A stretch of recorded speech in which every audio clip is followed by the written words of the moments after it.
Good morning friends. और आज हम लोग का यह प्रैक्टिस सेट नंबर कितना होगा, तो यह 18 नंबर है।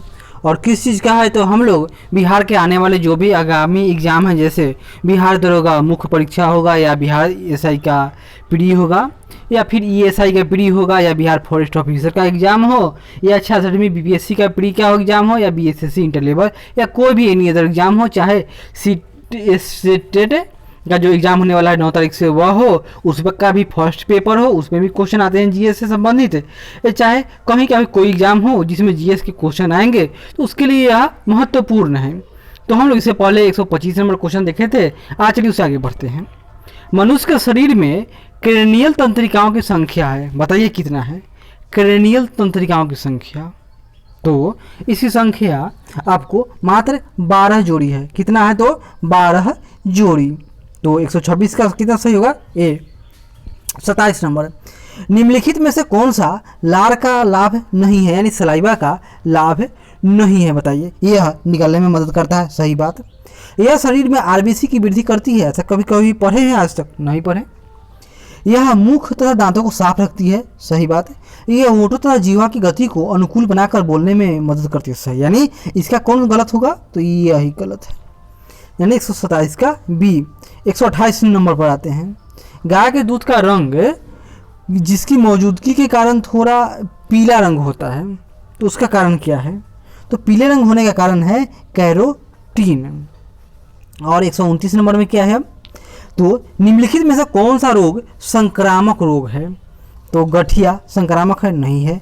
मधुमेह संक्रामक है, नहीं है। गठिया और कैंसर कोई संक्रामक नहीं है, तो बचा कौन, तो आपका डिप्थीरिया यह संक्रामक रोग है। एस्कॉर्बिक एसिड का सूत्र क्या है, एस्कॉर्बिक एसिड यानी हम लोग बात कर रहे हैं विटामिन सी किसे प्राप्त होता है, तो एस्कॉर्बिक एसिड से। तो एस्कॉर्बिक एसिड, तो इसका सूत्र है, क्या याद है, कीजिए, C6H8O6, C6H8O6। डीसी की अपेक्षा एसी का क्या लाभ है, बताइए। डीसी यानी डायरेक्ट करंट और एसी यानी अल्टरनेट करंट। तो डीसी की अपेक्षा एसी को हम लोग अधिक दूर तक ले जा सकते हैं, यानी न्यूनतम शक्ति क्षय के साथ इसका संचालन लंबी दूरी तक के लिए किया जा सकता है।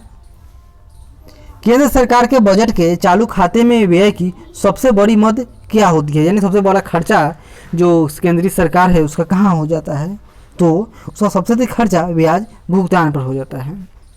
133, निम्नलिखित में से कौन सा मानवीय विकास सूचकांक का तत्व नहीं है, तो जन्म के समय जीवन प्रत्याशा है। वयस्क साक्षरता दर यह भी है। गरीबी रेखा के नीचे रहने वालों की संख्या यह भी है, लेकिन शिशु मृत्यु दर ऐसी कोई सूचकांक में बाध्यता नहीं है। और निम्नलिखित में से कौन भारत के मुख्य आयात में हाल के वर्षों में सबसे महत्वपूर्ण मद रही है, तो अगर पेट्रोल जहां मिल जाए और खाद्य तेल, तो इससे तो बड़ा कोई है ही नहीं। तो 134 का सी होगा। कृषि शाख के क्षेत्र में शीर्षस्थ संस्था कौन है, बताइए। कृषि शाख के लिए जो कृषि पर आधारित बैंक होगी, तो इसका उत्तर क्या होगा, इसका नाम ही है नाबार्ड। मुद्रास्फीति की दरें किस सूचकांक पर आधारित है, तो मुद्रास्फीति की दरें अगर आधारित है तो किस सूचकांक पर, तो यह थोक मूल्य सूचकांक पर आधारित है। 137 में चलते हैं। अब भारत में बेरोजगारी की समस्या मूलतः है, तो भारत में जो बेरोजगारी की समस्या है यह संरचनात्मक है, स्ट्रक्चरल प्रॉब्लम है यहाँ पर। और 138 नंबर, संविधान का भाग 5 किससे संबंधित है, हम लोग जानते हैं भाग 1 क्या है, यूनियन और टेरिटरी से है और राज्य से है। भाग 2 जनता से है। अब भाग 3, तो भाग 3 का मतलब क्या होता है, फंडामेंटल राइट। भाग 4, तो भाग 4 डीपीएसपी से संबंधित है। भाग 5, तो भाग 5 किससे संबंधित है, भाग 4 का जो भाग 4A है उसका संबंध मौलिक कर्तव्य है, लेकिन भाग 5 है तो वह केंद्र से संबंधित है। केंद्र में क्या क्या आएगी, तो देखिए केंद्र में क्या क्या आ जाएगा, तो यहाँ देखिए केंद्रीय कार्यपालिका, संसद और महालेखा परीक्षक, सर्वोच्च न्यायालय और उच्च न्यायालय, यह तो न्यायपालिका है। संसद के लिए राष्ट्रपति का अभिभाषण कौन तैयार करता है, बताइए। राष्ट्रपति किसके कहने पर बोलेंगे, तो यह केंद्रीय मंत्रिमंडल के कहने पर बोलते हैं, ऐसे चुप रहेंगे। 139 का डी। 140, निम्नलिखित में से किसकी नियुक्ति भारत के राष्ट्रपति द्वारा की जाती है, बताइए। वित्त आयोग का अध्यक्ष, योजना आयोग का उपाध्यक्ष, तो ऐसा तो कहीं नहीं लिखा हुआ है। संघ राज्य क्षेत्र का मुख्यमंत्री, ये तो राज्यपाल नियुक्ति करेगा। तो अब इसका उत्तर कौन होगा? तो 140 का जो आंसर है वो आपका सी होगा, यानी केवल 1 और 3, यानी संघ राज्य क्षेत्र, सॉरी राज्य नहीं संघ, यानी यूटी की बात हो रही है, तो सही है। तो वित्त आयोग का अध्यक्ष और यूटी के मुख्यमंत्री। 141 नंबर में क्या है? तो संविधान के किस अनुच्छेद, संविधान के किस अनुच्छेद में यह व्यवस्था की गई है कि प्रत्येक राज्य शिक्षा के प्राथमिक स्तर पर मातृभाषा में शिक्षा की पर्याप्त सुविधाओं की व्यवस्था करने का प्रयास करेगा? यह संविधान में कहाँ लिखा हुआ है? बहुत अच्छा क्वेश्चन। 350 का ए, क्या 350 का ए है। निम्नलिखित में से कौन सही सुमेलित नहीं है? तो योजना आयोग एक्स्ट्रा संवैधानिक निकाय है, संविधान के बाहर की है, सही बात है। लोक लेखा समिति संसदीय निकाय, वित्त आयोग संवैधानिक निकाय, लोक सेवा आयोग यह अनौपचारिक थोड़े, यह भी तो संवैधानिक निकाय है, तो 142 का डी। 143 भारत के योजना आयोग के संबंध में निम्न में से कौन सा कथन सत्य है? तो योजना आयोग के, तो यह परामर्शदात्री निकाय है, अभी नीति आयोग भी यही है। तो कौन सा कथन सत्य है? तो एक सही हो गया। दूसरा है कि यह एक विधिक निकाय है, तो ऐसा कोई थोड़े है, तो दूसरा गलत हो गया। चलिए दूसरा गलत, दूसरा किस में है? तो चलिए बी गलत हो गया, डी गलत हो गया। तीसरा देखते हैं, इसके अध्यक्ष प्रधानमंत्री, तो सही है, तीसरा भी सही। यह केंद्र एवं राज्यों के लिए योजनाएं तैयार करती है, तो चौथा, यानी 1, 3 और 4 इसका सही आंसर होगा। तो 144 का सी, क्योंकि अब तो नीति आयोग आ गया और यह केंद्र एवं राज्यों के लिए योजना कौन तैयार, तो वित्त आयोग का काम है, योजना आयोग का न है। 144 का 143 था ना, हाँ, तो इसका सॉरी, इसका 1, 3 और 4 दोनों, मतलब तीनों सही है। 144 में आते हैं, राज्य चुनाव आयोग को पदच्युत किया जा सकता है, कैसे होगा बताइए? केवल राज्यपाल द्वारा। अगर कहीं केवल चला है तो समझिए कि वो गलत है। तो इसका उत्तर क्या होगा देख लेते हैं। उसी प्रकार और उन्हीं आधारों पर जिन पर सर्वोच्च न्यायालय के न्यायाधीशों को पदच्युत किया जा सकता है, और कोई उपाय नहीं है। दूसरा, राज्य विधानसभा की सदस्य संख्या 60 से 500 के मध्य ही हो सकती है, परंतु इस नियम के अपवाद में कुछ राज्य हैं, जैसे गोवा है, मिजोरम है और पांडिचेरी तो यूटी है। तो इसका कौन कौन होगा? 145 का डी, यानी 1, 2, 3 सब है, इन सब में 60 से कम है। अंडमान व निकोबार द्वीप समूह पर निम्नलिखित उच्च न्यायालयों में से किस एक का क्षेत्राधिकार है? अंडमान एवं निकोबार द्वीप समूह की बात हो रही है, तो यह कोलकाता के अंतर्गत आता है। कहाँ? कोलकाता। भारत के संविधान के निम्नलिखित कौन से अनुच्छेद में उपबंध है कि 14 वर्ष से कम किसी बालक को किसी कारखाने या खान में काम करने के लिए नियोजित नहीं किया जाएगा या किसी अन्य परिसंकट में नियोजन में नहीं लगाया जाएगा? यह फंडामेंटल राइट है बच्चे का। कहाँ? तो यह आर्टिकल नंबर 24 है, 24। 48 में आते हैं। 148 में क्या है? पंचायती राज्य से संबंधित अशोक मेहता समिति की स्थापना कब हुई थी? तो अशोक मेहता समिति की स्थापना बलवंत राय 1957, अशोक मेहता उसके 20 साल बाद यानी 1957।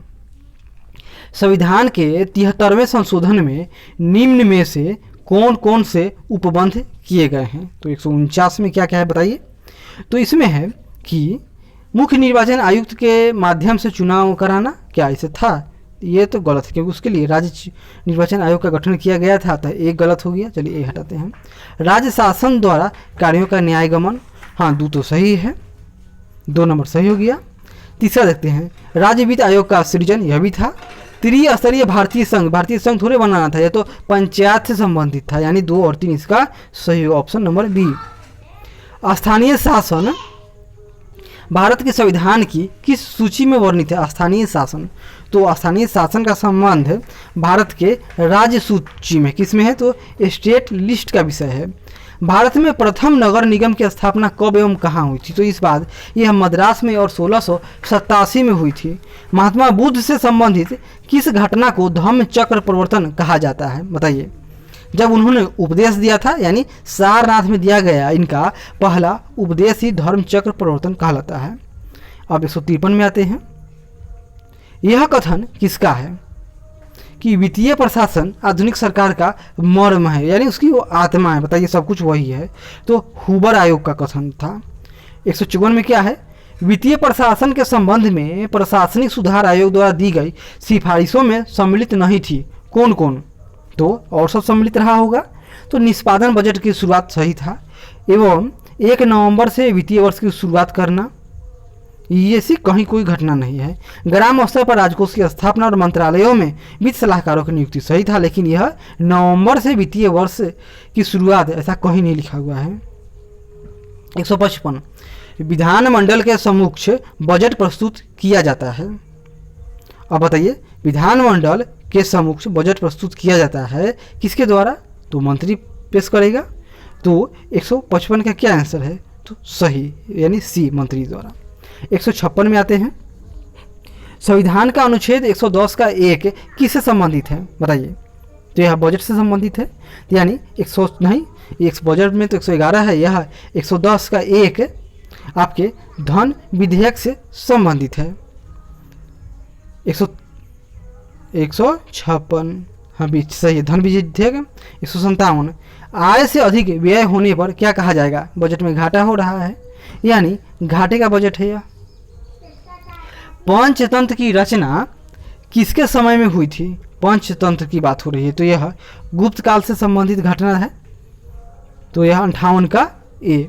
निम्नलिखित में से कौन सा प्रत्यक्ष कर नहीं है? यानी बाकी सब इनडायरेक्ट टैक्स होगा। तो अभी तो क्या है, अभी तो सबका सब जीएसटी हो गया है, तो अभी प्रत्यक्ष कर, इसमें से कौन सा प्रत्यक्ष कर नहीं है? यानी इनडायरेक्ट टैक्स हाँ।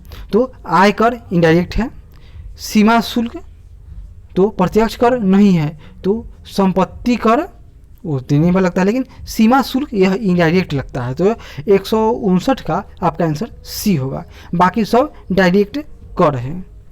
और भारतीय वायुसेना ने अपने जगुआर लड़ाकू विमानों के बेड़े के लिए लेजर गाइडेड बमों एलजीबी की सप्लाई करने का ठेका लॉकहीड मार्टिन को दिया है। लॉकहीड मार्टिन किस देश की रक्षा उपकरण बनाने वाली कंपनी है? यह वही कंपनी है जो अमेरिका में F-16 जहाज बनाती है, यानी अमेरिका की कंपनी है। 160 का बी। 171 में आते हैं, जापान की कला इकेबाना संबंधित है। इकेबाना किससे संबंधित है? तो इकेबाना का संबंध है पुष्प सज्जा से। देश का पहला ट्रांसपोर्ट हब कहाँ स्थापित किया जाएगा? तो देश का पहला ट्रांसपोर्ट हब आपको राजसमंद में स्थापित किया जाएगा, राजसमंद। नेताजी सुभाष चंद्र बोस ने स्वाधीन भारत की सरकार की घोषणा कब की थी? यानी आज़ाद सरकार बनाई थी इन्होंने, कौन? नेताजी सुभाष चंद्र बोस। तो इस कब की घटना है? 15 अगस्त 1942 की घटना है। आगे बढ़ते हैं, भारत माता मंदिर कहाँ है? तो भारत माता मंदिर वाराणसी में है। 165 में चलते हैं, रक्षा मंत्रालय ने सेना का सबसे बड़ा विधि अकादमी किसे नियुक्त किया है? सॉरी, विधि अधिकारी कौन? तो रक्षा मंत्रालय ने नियुक्त किया था। नाम इनका PS राठौर। 166 उद्योग संगठन एसोचैम का नया अध्यक्ष कौन है? अभी तो ये बदल गए होंगे, देखेंगे। तो अभी तो राजकुमार धूत हैं। कौन है? राजकुमार धूत। अगर नया कोई बदल गया हो तो कमेंट कीजिएगा। निम्नलिखित में से किसके पास कंपनी का वास्तविक स्वामित्व होता है? किसके पास होगा? तो इक्विटी शेयर धारकों के पास। निम्नलिखित में से किस नदी के संबंध में मध्य प्रदेश, महाराष्ट्र, गुजरात का विवाद चल रहा है? तो यह कौन नदी है? तो यह नर्मदा है। एशिया और अमेरिका के तटों को छूने वाला महासागर है, तो कौन है? तो वह प्रशांत महासागर है।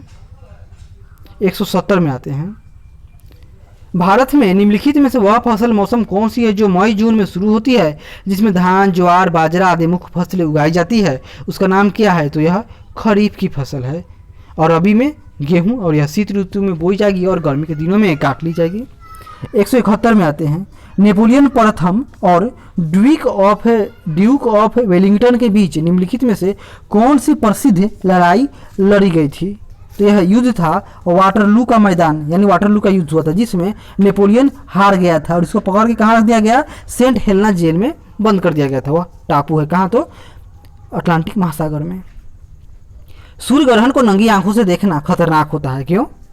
क्योंकि सूर्य से निकलने वाली पराबैंगनी विकिरण ने हमारे दृष्टि पटल को जला देती है।